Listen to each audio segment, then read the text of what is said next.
Pernahkah kamu berpikir bagaimana cara industri logistik mengirim barang dalam jumlah ribuan setiap harinya?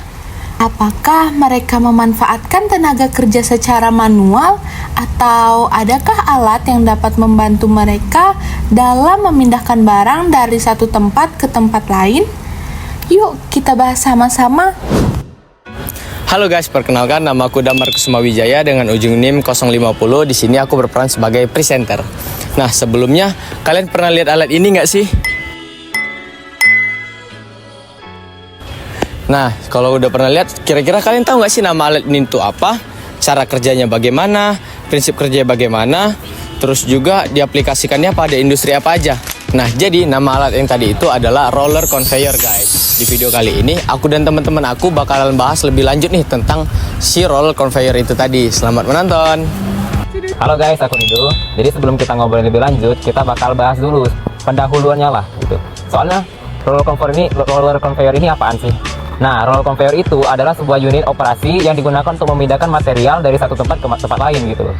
Kalau dalam roller conveyor, dia disusun atas beberapa roller, namanya aja roller conveyor kan.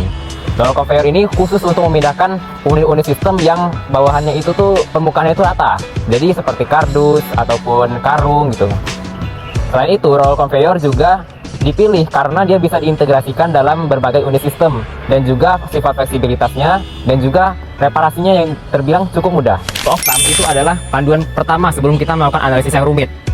Panduan ini sebenarnya adalah hasil dari pengalaman yang panjang di lapangan dan juga berbagai riset ilmiah sebelumnya. Seperti kalau dalam roller conveyor sendiri itu adalah gravitasi, kemiringan, bahan konstruksi, serta berapa banyak roller yang digunakan. Kita ambil contoh, yaitu soal jarak antar roller. Jarak antar roller itu minimalnya adalah 3 roller untuk memindahkan sebuah material konstruksi. Nah, mengenai jarak antar roller, paling sedikit itu adalah 1/4 ataupun 1/3 bahkan dari material terkecil yang bakal dipindahkan. Kalau misalnya dia terlalu lebar, maka material tersebut bisa berpotensi untuk nyangkut ataupun terprosok ke dalam roller. Tapi sedangkan kalau misalkan terlalu pendek, maka membutuhkan biaya yang lebih besar kan, karena roller yang dipakai juga akan lebih banyak. Halo semuanya, perkenalkan aku Chelsea Putri Natasha. Tadi kan rekan-rekan yang lain sudah menjelaskan tentang apa sih itu roller conveyor. Nah, di sini aku akan menjelaskan mengenai prinsip kerja dari roller conveyor itu sendiri. Pernah nggak sih kalian berpikir alat-alat itu tuh gimana sih cara kerjanya? Nah, sebelum itu kalian boleh lihat ada gambar berikut ini. Nah, gambar tadi itu tuh adalah alur kerja dari roller conveyor itu sendiri. Jadi, roller conveyor itu sendiri bekerja dengan cara gravitasi. Bayangin ada lintasan miring, lalu koper kalian itu diletakkan di atas roller. Nah, karena ada gayanya gravitasi tadi, koper bakal otomatis meluncur ke bawah mengikuti alur roller. Gampangnya, contoh singkatnya itu kayak bagasi yang turun dari pesawat menuju tempat pengambilan koper. Nah, kemudian selain gaya gravitasi tadi, itu ada motor penggerak. Nah, kalau lintasannya datar atau perlu gerakan lebih terkontrol, maka roller digerakkan pakai motor listrik. Jadi bukan cuma mengandalkan gravitasi, jadi juga mengandalkan motor penggerak. Kemudian ada kontrol percepatan dan arah. Kalau di pabrik itu atau di bandara kecepatannya bisa diatur, bisa lambat, dan barang juga nggak jatuh atau cepat kalau barangnya urgent. Nah, selain prinsip dari alat conveyor itu sendiri, ada beberapa faktor penentu dari alat itu sendiri. Jadi, sebelum kita mau membuat alat roller conveyor, kita harus mempertimbangkan beberapa hal. Yang pertama itu dari jenis materialnya. Apakah barangnya berat atau ringan kayak kardus, permukaannya rata atau miring. Kalau barangnya gampang pecah, harus pilih yang jalannya itu halus. Kemudian dari kapasitas dan beban. Kalau kita harus tahu dulu bebannya itu tuh berat atau ringan. Kalau berat harus dipertimbangkan biar tidak jebol. Kemudian dari panjang dan layout jalur, kemudian dari kecepatan dan kuantitas, dan dari lingkungan kerja. Selain itu juga dari efisiensi dan biaya. Perkenalkan, saya Mang Adar. Saya akan menjelaskan tipe-tipe dari roller conveyor. Yang pertama itu gravity roller conveyor. Untuk gambarnya seperti ini. Gravity roller conveyor memerlukan gaya gravitasi untuk memindahkan barang satu ke tempat titik yang lainnya. Yang dimana pada titik input itu harus lebih tinggi daripada titik outputnya sehingga barang itu bisa dipindahkan. Nah, yang kedua ini tipenya yaitu belt driven roller conveyor. Untuk gambarnya seperti ini. Nah, belt driven roller conveyor ini memanfaatkan belt dengan tenaga motor untuk memindahkan barang. Conveyor ini biasanya berbentuk datar dan ukurannya yang cukup panjang. Sehingga penggunaan belt driven ini cocok untuk memindahkan material dari satu titik ke tempat titik yang lain dengan jarak yang cukup jauh. Roller conveyor. Untuk gambarnya seperti ini. Yang dimana roller conveyor ini dirancang khusus untuk memindahkan benda berat.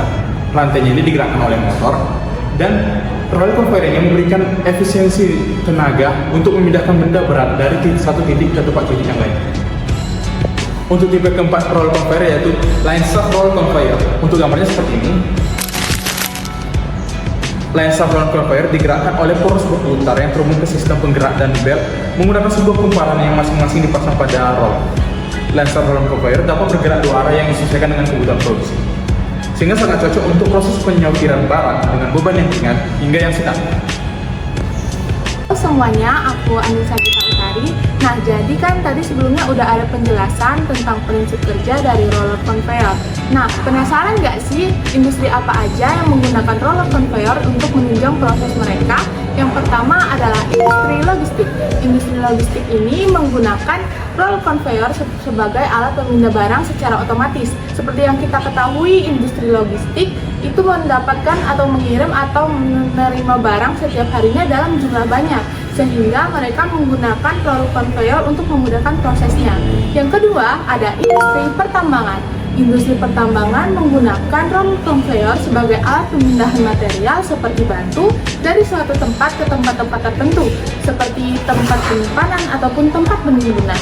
Kemudian ada industri makanan, di mana industri makanan ini menggunakan roller conveyor sebagai alat pemindahan bahan baku ataupun produk yang sudah jadi, dan untuk menjaga kehigienisan dari bahan baku tersebut.